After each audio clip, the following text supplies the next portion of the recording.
दक्षिण पूर्व भूमध्य सागर के पूर्वी छोर पर स्थित इजराइल एक ऐसा देश जिसके बारे में कहा जाता है कि दुनिया का सबसे खतरनाक आतंकी संगठन आईएसआईएस भी उससे डरता है। वही आईएसआईएस जिसने अमेरिका जैसे ताकतवर और बड़े देश को धमकी दे रखी है। वैसे तो इजराइल चारों तरफ से दुश्मनों से घिरा हुआ है, लेकिन उसे इस बात की कोई परवाह नहीं, क्योंकि वो अपनी हिफाजत करना और दुश्मनों को खत्म करना बखूबी जानता है। तो दोस्तों, आइए जानते हैं इस देश के बारे में कुछ ऐसी रोचक बातें जो शायद ही आप जानते होंगे। इजराइल का क्षेत्रफल इतना है कि अगर 3 इजराइल भी मिल जाए तो भी वो राजस्थान के क्षेत्रफल के बराबर नहीं हो सकते। इतना ही नहीं, यहाँ की कुल जनसंख्या तो राजस्थान की जनसंख्या से कई गुना कम है। इजराइल की कुल जनसंख्या 92 लाख के आसपास है, जबकि वहीं राजस्थान की जनसंख्या 1 करोड़ से भी ऊपर है। कहते हैं कि इजराइल इतना छोटा देश है कि आप पैदल ही पूर्व से पश्चिम सिर्फ 2 घंटे में ही जा सकते हैं। मगर इसे छोटा समझने की भूल न करें, क्योंकि यह देश इतना खतरनाक है कि आगे आपको पता चल जाएगा। साथियों, इजराइल एक ऐसा देश है जहां जन्मे किसी भी देश के बच्चे को तुरंत ही नागरिकता मिल जाती है, और अगर इजराइल के किसी नागरिक का बच्चा दूसरे देश में पैदा होता है तो भी उसे इजराइल की नागरिकता मिल ही जाती है। वह जब चाहे तब अपने देश यानी इजराइल में आकर रह सकता है। वैसे तो इजराइल एक बेहद ही छोटा देश है, लेकिन उसके पास anti ballistic missile defence system भी है।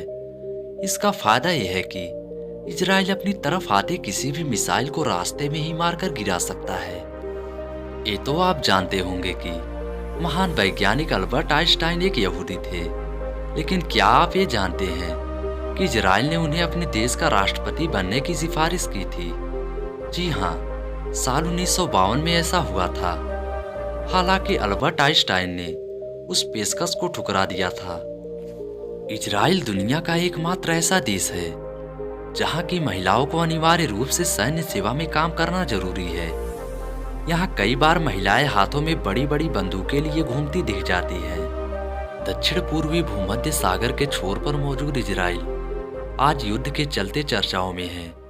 जैसा कि खबरों में हम सभी देख रहे हैं, इजराइल और हमास में लड़ाई छिड़ी हुई है, जिसकी वजह से पूरी दुनिया 2 हिस्सों में बढ़ चुकी है। खैर, अगर बात इजराइल देश की करें तो यहाँ से जुड़ी कई ऐसी अनोखी बातें हैं जिनके बारे में आप शायद ही जानते होंगे। ऐसा कहा जाता है कि इजराइल में साइकिल चलाने के लिए भी लोगों को लाइसेंस लेना पड़ता है। यही नहीं, ये दुनिया का एकमात्र यहूदी राष्ट्र है और देश का क्षेत्रफल इतना छोटा है कि 3 इजराइल मिलने के बाद भी राजस्थान के क्षेत्रफल के बराबर नहीं हो सकता। चलिए आपको इस देश की कुछ अनोखी जानकारी देते हैं।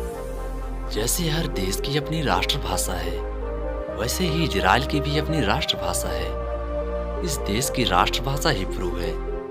ये बात जानकर आप शायद हैरानी में हो। इस भाषा का अंत मध्यकाल में ही हो चुका था। इसके प्रति लोगों की रुचि भी खत्म हो चुकी थी, लेकिन इजराइल स्थापना के बाद देशभक्त यहूदी लोगों ने अपनी भाषा को फिर जीवित किया।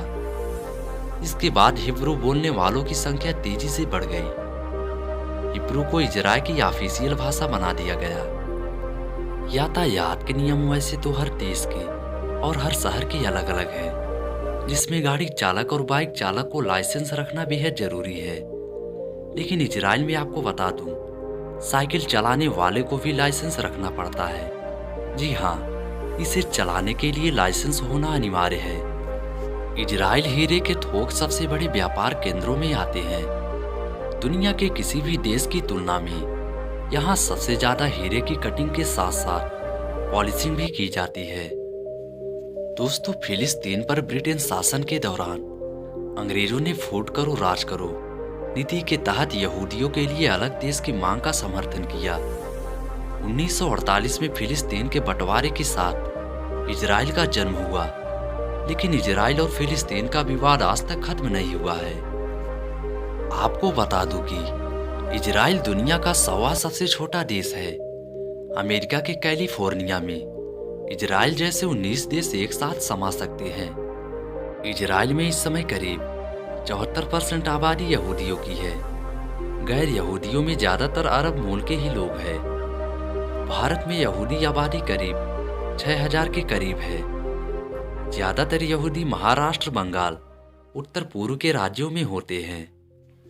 दुनिया में यही एक ऐसा देश है जहां बच्चे के जन्म लेते ही इजराइल की नागरिकता मिल जाती है, भले बच्चे का जन्म किसी भी देश में क्यों न हुआ हो। दूसरी छूट ये है कि यहूदी चाहे जिस भी देश में हो, जब चाहे इजराइल में आकर बस सकते हैं। ऐसे समझिए कि अगर किसी यहूदी बच्चे ने भारत में जन्म लिया हो तो जन्म लेते ही वो इजराइल का भी नागरिक बन जाता है। दोस्तों, इजराइल है तो दुनिया का लोकतांत्रिक देश, लेकिन वहाँ ब्रिटेन और न्यूजीलैंड की तरह लिखित संविधान नहीं है। परंपरा सुविधा के हिसाब से नियम बनते और बदलते हैं। इजराइल की भाषा हिब्रू है, जो बाइबल की भाषा मानी जाती है। कहा जाता है कि हिब्रू ही अकेली ऐसी भाषा है जिसका पुनर्जन्म हुआ है। हिब्रू और अरबी इजराइल की सरकारी भाषा है। हिब्रू को उर्दू की तरह दाहिने हाथ से बाएं हाथ लिखा जाता है। इजराइल की बोली में मराठी का भी अंश माना जाता है। दुनिया में इजराइल को शक्तिशाली सैन्य देश के तौर पर माना जाता है। इजराइल में महिलाओं के लिए सेना में काम करना अनिवार्य है। 85 लाख आबादी वाले देश में करीब 30 लाख सैनिक हैं। जितने मर्द सेना में काम करते हैं, उतने ही महिलाएं भी। 30 लाख की सेना में करीब 15-15 लाख मर्द और महिलाएं सैनिक हैं। 15 साल की उम्र में इजराइल में बच्चों की आर्मी ट्रेनिंग शुरू हो जाती है। हाई स्कूल की पढ़ाई पूरी करने के बाद अनिवार्य रूप से मिलिट्री सर्विस ज्वाइन करनी पड़ती है। लड़कों को 3 साल और लड़कियों को 2 साल सेना में काम करना जरूरी होता है। कहा जाता है कि इजराइल के घर घर में घातक हथियार होते हैं। परिवार के हर सदस्य को हथियार चलाना आता है। महिलाएं कैसा भी पहनावा पहने, लेकिन हथियार साथ लेकर चलती हैं। अगर किसी ने इजराइल को दुश्मन बना लिया है तो मान लीजिए कि इजराइल बिना बदला लिए नहीं छोड़ेगा। इजराइल का मूल मंत्र है कि अगर किसी ने हमारे देश के एक नागरिक को भी मार दिया तो हम उस देश में घुसकर उसके 1000 नागरिकों को मार डालेंगे। ऑपरेशन ब्लैक सितंबर के बाद इजराइल ने एक करके दिखाया। दुनिया की कुछ सबसे मजबूत सेनाओं वाले देशों में शुमार इजराइल जितना देखने और घूमने में खूबसूरत देश है, उतना ही बेहतरीन इस देश का मैनेजमेंट भी रहा है। दुनिया के कुछ सबसे नए देशों में शुमार इजराइल को बने हुए 74 साल का वक्त ही गुजरा है, लेकिन विश्व में इसकी अपनी पहचान है। खास तौर पर अपने डिफेंस सिस्टम के लिए ये देश माना जाता है। तो दोस्तों, हमारी वीडियो यहीं पर समाप्त होती है। अगर वीडियो पसंद आई हो तो वीडियो को लाइक कर चैनल को सब्सक्राइब जरूर करें। फिर से मिलेंगे एक नई वीडियो के साथ। तब तक के लिए गुड बाय।